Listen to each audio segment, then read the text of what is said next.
So, it was the late 70s. The Ultraman anime produced by Sunrise was enough of a success for Tsuburaya Productions to be like, yeah, sure, let's try something live action again. To signify the beginning of a new decade, the show that aired shortly after the anime's conclusion was titled Ultraman 80. Kinda immediately dating yourself by naming it that, but that's the least of the show's worries. Little did Tsuburaya know that it would be the last full-length 50-episode series for the next 15 years. Ultraman shows are expensive to produce, and 80's audience performance was evidently so catastrophic that it forced Tsuburaya into what I like to call the Dark Age. The projects that did occur during this 15-year period between then and Tiga were smaller in scale and didn't make as big of a splash. This was when merchandising really ramped up, too. At least that's my impression from the sheer amount of Ultraman commercials from this period. For now, let's just ignore the drama that surrounded the show and just focus on 80 on its own.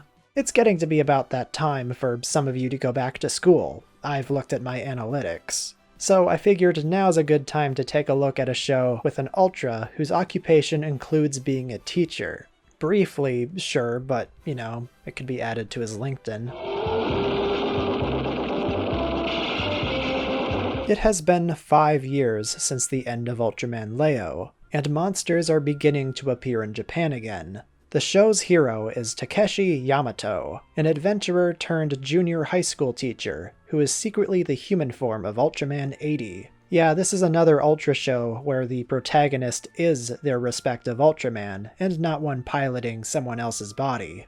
80!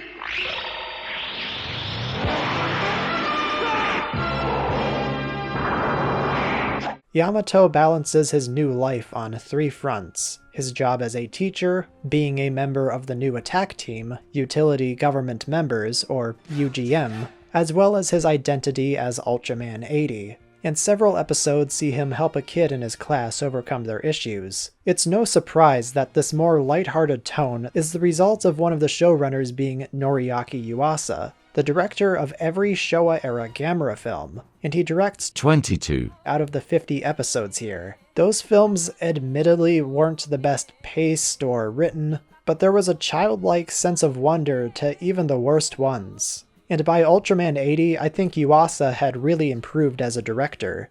This show feels oddly removed from the rest of the Showa canon. They do make a reference to the fact that it's been 5 years since a monster appeared, which is accurate to Leo, but the only other returning hero for this series is Father of Ultra, who's only seen in a cutaway in episode 38. I ultimately don't mind this show being standalone like this. It lets 80, stand on his own. But it was a treat when an older Ultraman showed up in a past show,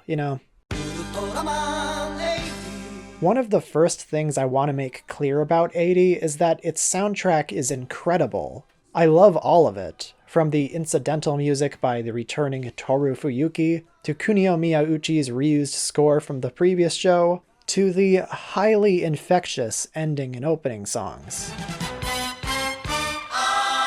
It is a requirement to sit through this opening every time. You are legally not allowed to skip it. For a while, I thought this was sung by the band Go Dai Go, but no, it says it right there. It's a band that sounds almost identical named Talisman, all caps. Compare this to Cherries Were Made for Eating from the 1970s film House.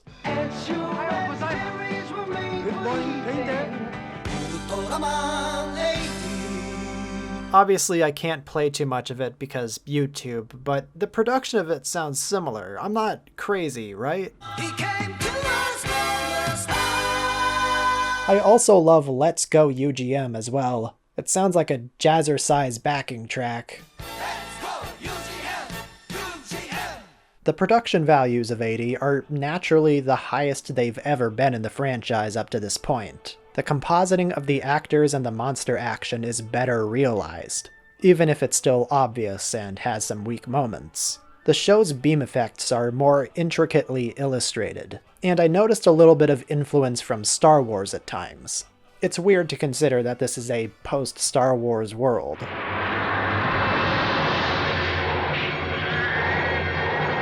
The characters of Yamato's class have very basic personalities and names to match. Names as basic and punny as Super, Professor, Rakugo, Fashion, once again with the accidental house references. They work as an ensemble cast and usually have some amusing banter as they observe Yamato's antics, and they even find obvious but clever ways to tie them to the monsters of the week. It lends this part of the show some good synergy between the human and monster storylines. My favorite of the school characters is one of the assistants, Non-chan. She's always got some funny non sequitur.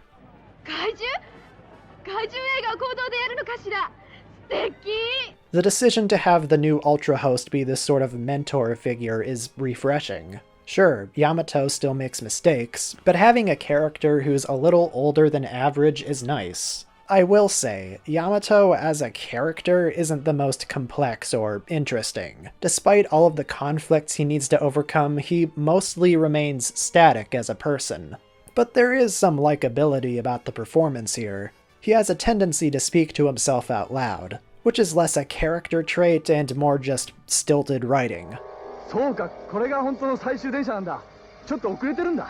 He's the selfless type, so there's one episode where he's willing to sacrifice himself to save the Earth. No idea why he doesn't just transform into 80 right now, but sure, the gesture is nice. Speaking of, for as much praise as I have for Yamato during the early era of the show, 80 himself looks kinda dopey. I don't know. The positioning of the bulbs in his eyes means he's perpetually derping. Modern versions of the suit look a little better, but I'm still not huge on the design. It certainly stands out in the Showa era while remaining distinctly Ultraman, but the choices here are a little ugly. He looks like an adult baby, if that makes any sense.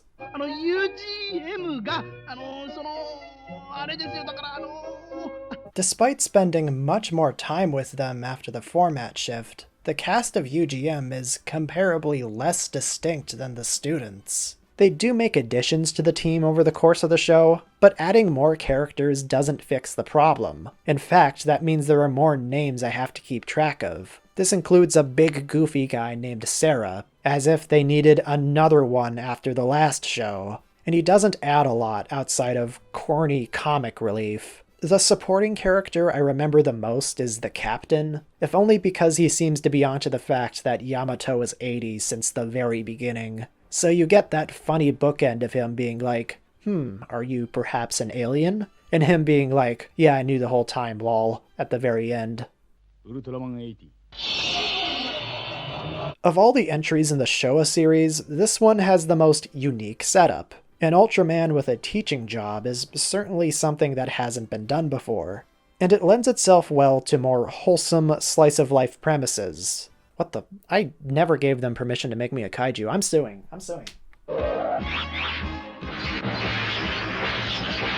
There's a real heart to the stories told in the first 12 or so episodes. The separation between the school and the attack team allowed for more story variety. One episode could focus on the teaching job, another could focus on the admittedly less interesting attack team, and another could mix both. Which is why it's such a shame that the school setting was ditched entirely from episode 13 onwards.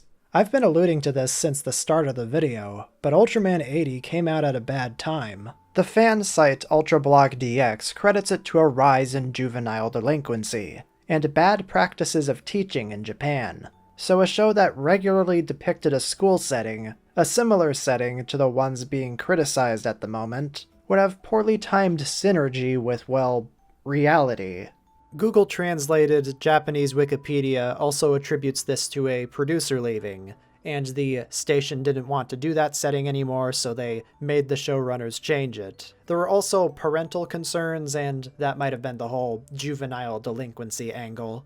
Whatever the reason was, the setting began to slowly be phased out as the first season of the show aired, and by episode 13, it was gone entirely. It's noticeable from the first episode it happens. There's a moment I was like, hey, wait a minute, the students weren't in this episode. At first it might just be a case of the show having a single episode focusing on the attack team, that's good for variety. Not every episode needs to have the school in it. But then it happens again.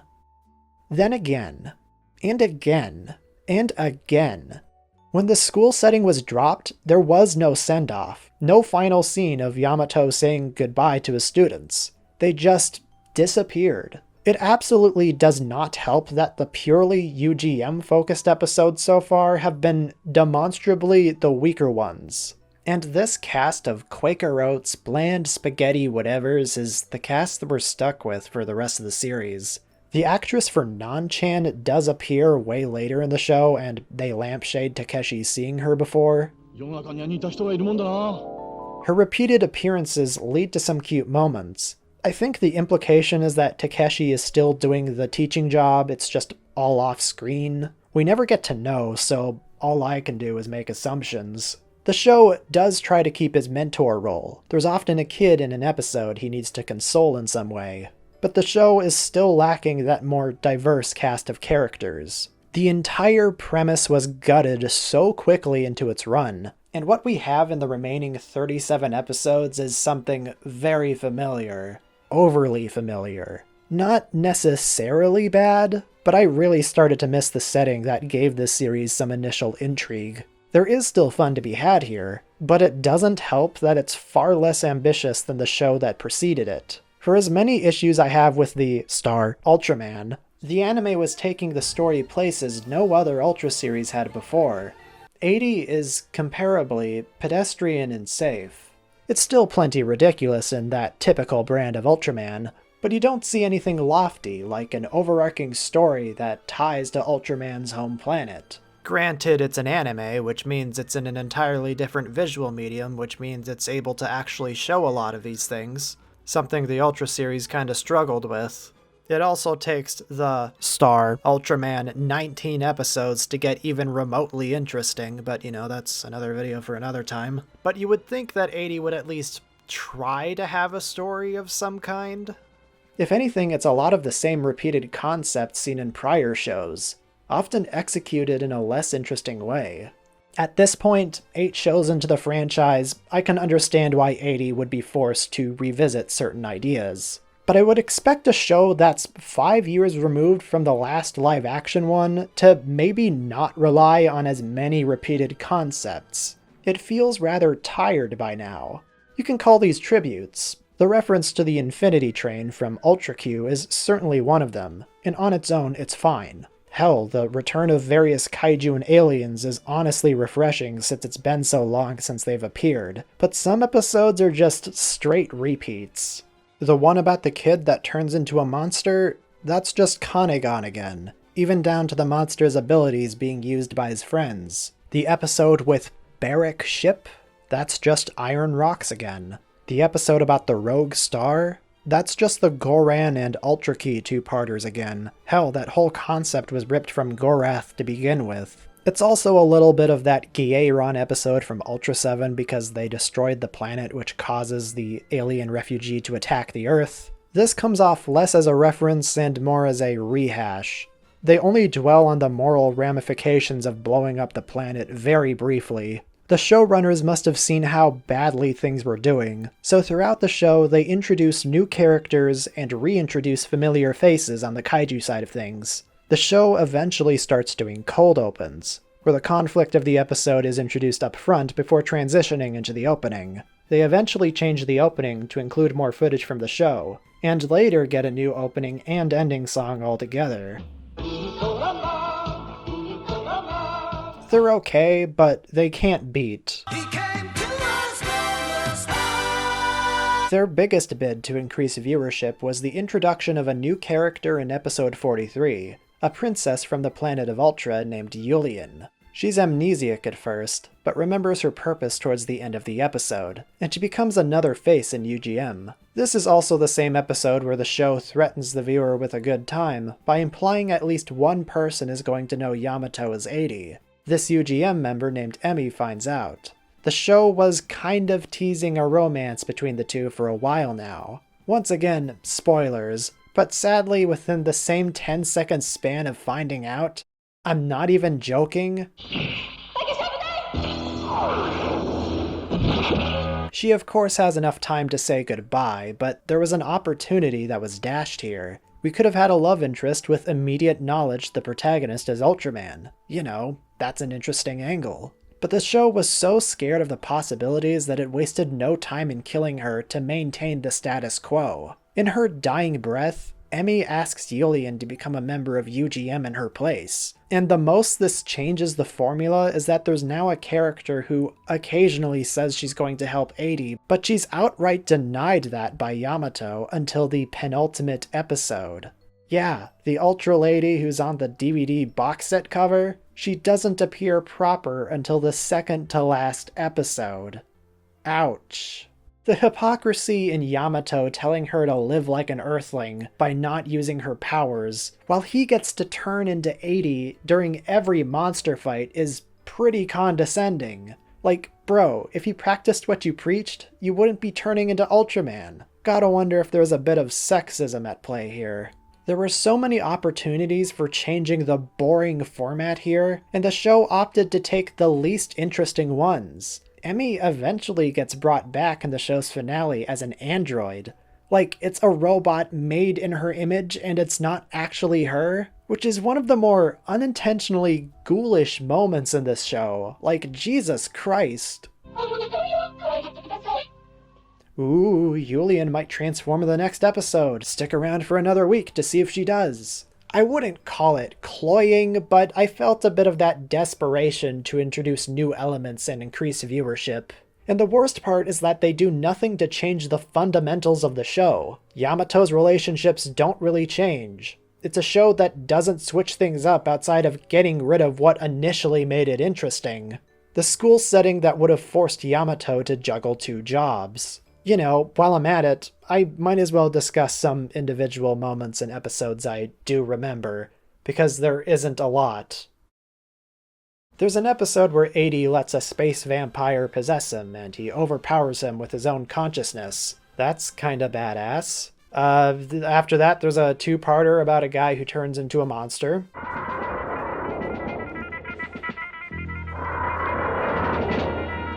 And there's this funny moment at the end where the man, who has now returned to a human form, realizes his fiancée was an alien, and Yamato gives him a funny look like, oh shit, he might be onto me too. This show also sees the return of Gomora, his first appearance since, God, the first show I think. He's in the same episode as an underground civilization straight out of Godzilla vs. Megalon. All that's missing is the Easter Island heads. I've been bouncing back and forth on whether I like Gomora's redesign here, but I eventually determined, yeah, the wrist missiles make it. There's no reason why he has the wrist missiles, but I'll fucking take it. There's the episode where a horde of blood-sucking space balls go around draining people, and that's not the horrifying part. They drain them of their butts, too. Their cake, their mounds. Seriously demented. I'm glad 80 resolves this with the violence it deserves. One of the better episodes sees this purple rabbit alien named Zuckle being blamed for the destruction of towns. It turns out he's a space G-Man, a never-before-heard-of organization that tracks and disposes of monsters.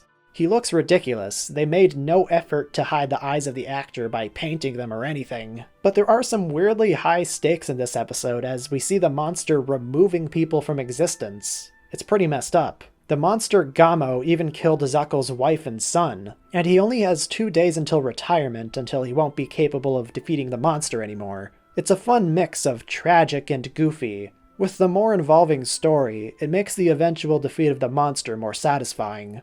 Now that's how you get the viewer invested, even if it is a little goofy.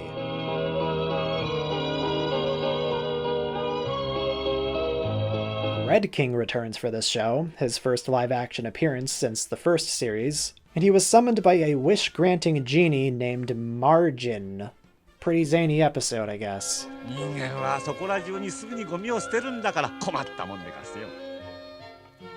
This show also features the return of Alien Baltan. Unfortunately, despite appearing in 2 episodes here, the circumstances of his return are kinda lame. He's not doing anything as lofty as trying to save his dying race by taking over the Earth. He's basically been reduced to a repeating offender whose schemes get increasingly silly.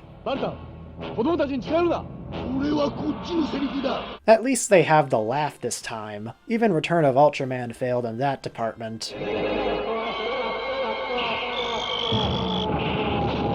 Here, it's even more evident that they're trying to tie things back with the original run of the shows by stating 80 learned his Ultra Slash technique from the original Ultraman. It's a way of making it sound more interesting without having to change anything fundamental about the show. Speaking of harkening back to the original Showa-era run, Ultra 7 couldn't appear in this show for reasons. So the way this show brought him back for an episode was actually pretty intriguing. There's this boy who's obsessed with them, and after being struck down by a biker gang, his will somehow transfers over to his Ultra 7 toy, which turns into a monster of the week and harasses the bikers, and forces 80 to do battle with him. It's a pretty fun fight, too. It's not a great episode, but it's fun getting to see an older Ultra in any form after them being absent for most of this show. Captain, Ultra 7 が悪いことするはずありません. That's a loaded statement. One of the show's final episodes features an evil alien baseball glove. Then 80 does this to it. The show's final episode is, at the very least, kind of interesting. Having known Yamato was 80 from the very start, the captain tells him that humanity must overcome this week's monster to prove that they don't need Ultraman's help anymore. Yamato agrees, and UGM succeeds in beating the monster on their own. I get what they were going for here. A show ending with the attack team proving they're not incompetent and can function well without Ultraman has potential. But this is the 50th and final episode. It doesn't really have the potency it could have. It's also the final episode in the Showa timeline. It's hard for me to not feel like they could have ended on a more bombastic note. Yulian's Ultra form was just introduced in the episode prior, and she doesn't even get to do anything here. This is the same episode where they make a robot in Emi's image. I just can't get over how messed up that is. It's also eventually going to be proven that you can end a series on a somber note without a big climactic battle, and have it still be impactful. But that requires setting up some character threads and themes and having them reach their natural conclusions. And 80 wasn't exactly doing anything. It's possible to appreciate what they were going for with 80's ending while also feeling disappointed. This was how they ended the Showa run of Ultraman. The meta reading of this is also bittersweet. The world didn't need Ultraman anymore, so he returned home. Going through this show again, I can see why I don't remember it that much. I have never watched a show so passively for Ultra Retrospective. It's not bad, but there isn't much about it that stands out compared to other series. In the original show, you had those random Akio Jisoji or Alien episodes that introduced a memorable conflict. In Ultra 7, there was an exploration of deeper themes, and it had a really cool ending. Return of Ultraman had that protagonist who became gradually more likable, and it would set the standard for the types of attack teams we would see going forward, for better or worse. Ace experimented with expanding the universe and played with the tone by taking it to darker places. Taro was friggin' weird. Leo had a more engaging storyline, and one of the best protagonists in the Showa era. 80 doesn't have a lot of major highlights, and the show ditched what made it interesting.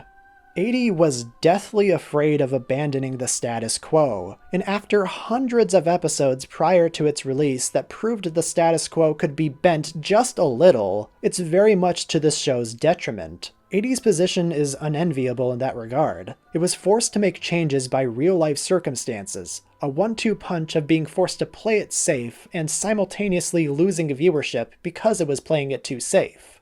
And it tried to maintain the viewership with new gimmicks and characters, and it never fully blossomed into something better. The new gimmicks were just that, gimmicks. Baltan wasn't actually going to stick around and become an overarching villain. He'd just show up in more episodes than usual. Yulian wasn't actually going to become a new secondary Ultra. She'd just be unleashed in the penultimate episode as a last-minute gambit to get people interested. Some Ultra shows get really interesting towards the end of their runs. when they finally found a groove and know what boundaries to break. But 80 flatlines the moment the school setting is dropped. While it's easy to ponder about how much better 80 could have been, it's still an overall okay show. The fights are solid, the camera work throughout is generally well done. Yamato is a likable enough, if not bland, lead. Some episodes stand out, and I can't fault the unrelentingly happy and enthusiastic tone it has throughout. It's just, again, it plays itself too safe, and it's not worth seeing all of it. I already wrote a majority of the script for this video before I was even halfway through, and the rest of it didn't exactly challenge anything I wrote. That's how much of a flatline it is. The forced smile the show puts on feels more and more strained as it goes. It lacks a bite. The same thing happened during this rewatch as my first viewing. I started watching the show, took a month-long break because it was a slog, then I had to force myself to resume to get it over with. 80 started promising. It's got an admirable tone. The music ranging from its inserts and incidentals is quite good, and the special effects and compositing are the most sophisticated seen yet. But the cast the show focuses on from episode 13 onwards is bland. The story's uninteresting, and the flailing attempts at winning back viewership don't do anything to improve the show or change the dull status quo. 80 has not received as many reappearances or cameos as his brothers, but he was lucky enough to get one of the more heartfelt episodes of Ultraman Mebius that addressed the gaping hole that appeared after 80's 13th episode. Set 25 years after the events of Ultraman 80, Yamato apparently did give up being a teacher following the shift in format, and his students are having one more class reunion at their old middle school. Initially refusing to attend, 80 has to change his mind when the monster Ho, yes, that's its actual name, appears one more time. This is such a lovely tribute to the character. The scene where Yamato's students tell him how much they appreciate his time with them is a genuine tearjerker. It's just an all-around great episode in a show that's already stuffed with great episodes. Man, Mebius is a good show. I should talk about it someday.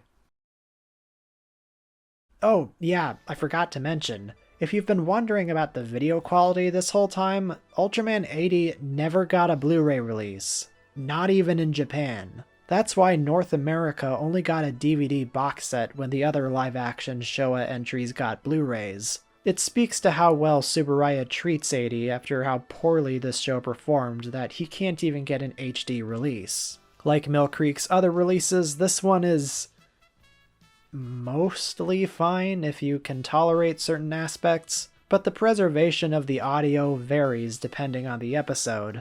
It's either lopsided to one ear over another, like one of my videos when I forget to equalize the audio. Listening to it through headphones, I found that it was often just better to hear it through the mono setting, which sucks. There were apparently plans to adapt Ultraman 80 for America, with goddamn Adam West set to fill Yamato's role. If a pilot for this was actually filmed, I need to see it. It sounds like it could have been hilarious, or awesome, or both. I don't care, I need this in my life right now. A couple of the show's kaiju have made reappearances in more recent shows as well, which is a nice bone to throw to fans of 80 since any reappearance outside of what appeared in Mebius is a rarity. 80 himself would make an appearance from time to time, but he's received even less post-show screen time than Leo. He does get the spotlight every once in a while, but that Mebius episode with him was the last truly major appearance. As much as it pains me, I gotta do another episode recommendation list. Watch the first 12 episodes, watch these ones if you want the truncated 80 experience, then check out the Mebius episode. Boy, that Ultraman 80 sure did come to us from a star. He didn't leave as bright as he entered, but I'm glad he gave us that catchy opening. He came to us from the start.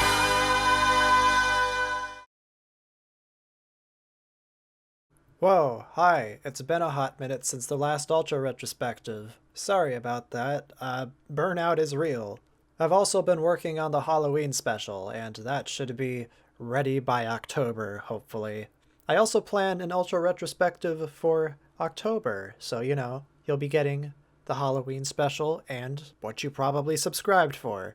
Anyways, here is a shout out to the top patrons who helped make videos like this one possible.